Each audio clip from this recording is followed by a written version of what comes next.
अवाइल इंसान जूं शुरूआती पनाहगाहूं जबल ऐं गारूं रहियूं आहिनि। उन्हनि जाबलू गुफ़ाउनि में इंसान पंहिंजे इब्तिदाई ॼमार जा 30 लख साल ज़मीनी ख़तरनि ऐं आसमानी आफ़तुनि खां लिकी गुज़ारिया।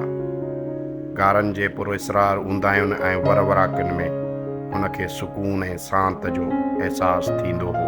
उन वहशी दौर जे इंसान जबलनि ऐं गुफ़ाउनि में रही मौसमी मुसीबतुनि ऐं खूनख्वार जानवरनि सां मुक़ाबले जा गुर ऐं बाहि ॿारण जो हुनुरु सिखियो। माण्हू कुझु सम्झ बरो थियो त पहाड़नि खे उब सां मथो घसाईंदड़ ऐं हशमत वारी हस्ती सम्झी। उन्हनि जी चोटियुनि ते हुनखे कंहिं ॻुझी ताक़तुनि जो वजूद ऐं देवताउनि जा आस्थान नज़र आया। अॼु बि मुख़्तलिफ़ मज़हबनि में पहाड़नि खे वॾी मञता आहे। अहिड़ी तरह दुनिया जे हर पंथ सां को न को पहाड़ ऐं गार मंसूब आहे।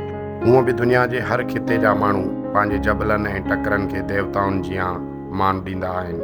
उतां जी जंगली जीवत उन्हनि इलाइक़नि जी सुञाणप हूंदी आहे।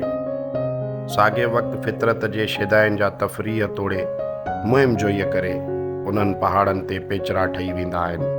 असांजी सिंध जे ओलह में बि आसमान खे छुहंदड़ खीरथर नाले हिकु ख़ूबसूरत जाबलू सिलसिलो आहे, पर अफ़सोस जो किन सबबनि जे करे सिंध जा आम माण्हू खीरथर जे उन्हनि दिलकश चोटियुनि ऐं मन मोहींदड़ माथिरियुनि जी सूंहं ॾिसण खां महरूम रहिया आहिनि।